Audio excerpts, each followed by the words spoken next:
Perkenalkan, nama saya Roberto Pranhas, NIM 1910416860. Di sini saya akan meringkas untuk bab 4, perilaku organisasi.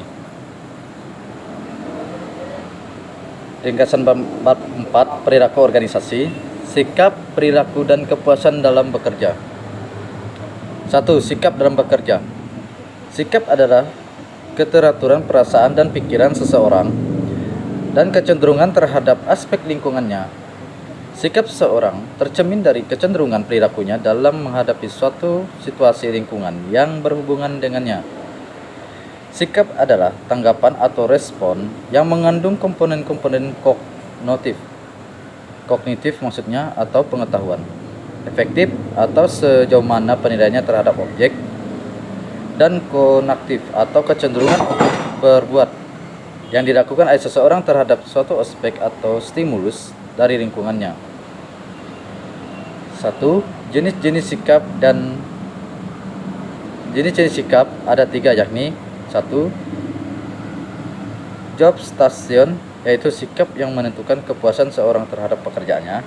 2. Job introvert, yaitu sikap yang menggambarkan sampai sejauh mana partisipasi aktif karyawan terhadap pekerjaannya. Ketiga, organization commitment, yakni sikap yang menunjukkan sampai mana seseorang melibatkan diri dalam organisasi berserta dengan tujuan-tujuan dan ingin menjaga keanggotaannya atau dalam organisasi. 2. Aspek-aspek sikap. Merujuk pendapat Scott and Beckman, Kirtner and Nicky 2005, yang membagi sikap menjadi 3 komponen yang dijelaskan sebagai berikut. Pertama, komponen kognitif merupakan komponen yang terdiri dari pengetahuan inilah yang akan membentuk keyakinan dan pendapat tertentu tentang objek sifat. Kedua, komponen afektif merupakan komponen yang berhubungan dengan perasaan senang atau tidak senang, sehingga bersifat evaluatif. Komponen ini erat hubungannya dengan sistem nilai yang dianut pemilik sikap. 3. Komponen konaktif merupakan komponen sikap yang berupa kesiapan seseorang untuk berperilaku yang berhubungan dengan objek sikap. Kirtner dan Knicky 2005. Terus terdapat 4 karakteristik sikap, yakni pertama, objek, karena ada sesuatu yang disikapi sebab tidak ada sikap tanpa objek. Kedua, mengarah setiap objek ada arahnya, maka sikap mengarah kepada objek yang disikapi. 3. Berintensitas atau sederajat, karena dalam sikap ditanyakan sejauh mana atau seberapa tinggi rendah sikapnya. 4. Berstruktur, karena dalam sikap itu ada komponen-komponen yang secara intern terbentuk dengan sendirinya, yaitu komponen kognitif efektif yang saling menjalin lahir dan saling melengkapi. 2. Perilaku kerja. Perilaku kerja merupakan suatu karakteristik dan tingkah laku yang terdapat dalam setiap individu atau suatu perusahaan yang terdapat dinamika kepemimpinan. Perilaku kerja meliputi kepribadian, harga diri, pemantauan diri, dan kecenderungan untuk menanggung risiko. Perilaku kerja lebih cenderung kepada pokoknya kepribadian, karena kepribadian menggambarkan perilaku seseorang individu, karakteristik yang mencakup perasaan malu, keagresifan, sikap patuh, kemalasan, ambisi, kesetiaan, dan sifat takut dan malu. Menurut Cinamo Wheaton 2005,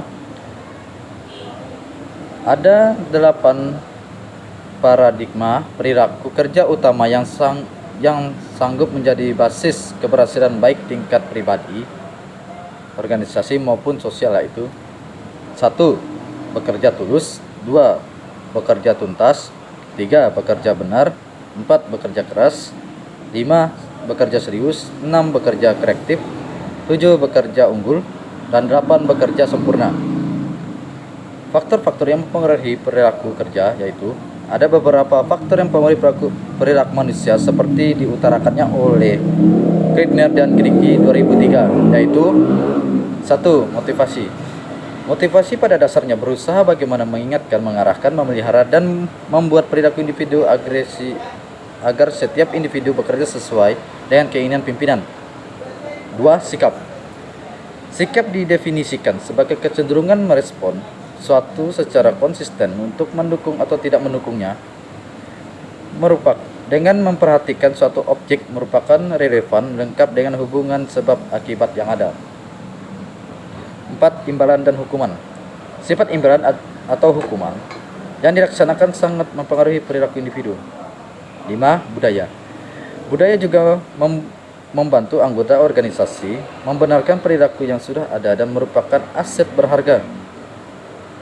Jika perilaku tersebut tidak sesuai, maka penguatan ini akan menjadi beban liability.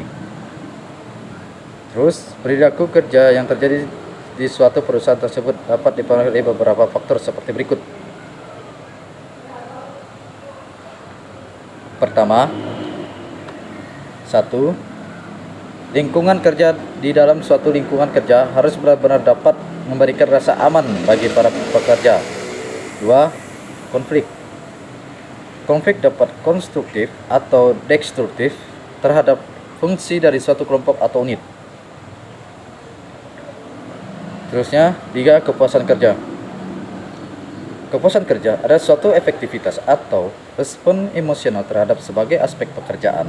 Definisi ini berarti bahwa kepuasan kerja bukanlah suatu konsep tunggal. Faktor-faktor kepuasan kerja itu ada 10. Pertama, kesempatan untuk maju. Kedua, keamanan kerja. Ketiga, gaji. Keempat, manajemen kerja. Kelima, kondisi kerja. 6. Pengawasan atau supervisi. 7. Faktor intrinsik dari pekerjaan. 8. Komunikasi. 9. Aspek sosial dalam pekerjaan. 10. Fasilitas. Beberapa korelasi kepuasan dalam bekerja. Terdapat beberapa korelasi atau hubungan kepuasan dalam bekerja antara lain. 1. Motivasi. Motivasi atau kepuasan dan pengawasan juga berkorelasi secara signifikan dengan motivasi. Para manajer disarankan untuk mempertimbangkan bagaimana perilaku mereka mempengaruhi kepuasan karyawan. 2. Keterlibatan dalam pekerjaan. Keterlibatan dalam pekerjaan merupakan keterlibatan seseorang individu dengan peran dalam pekerjaannya. 3. Perilaku sebagai anggota organisasi yang baik. 4. Komitmen organisasi mencerminkan bagaimana seseorang individu mengidentifikasikan dirinya dengan organisasi dan terikat dengan tujuan-tujuannya. 5. Ketidakhadiran menghabiskan biaya dan para manajer senantiasa mencari jalan keluar untuk menguranginya. 6. Berhentinya karyawan penting untuk mendapat perhatian para manajer karena mengganggu kelangsungan organisasi.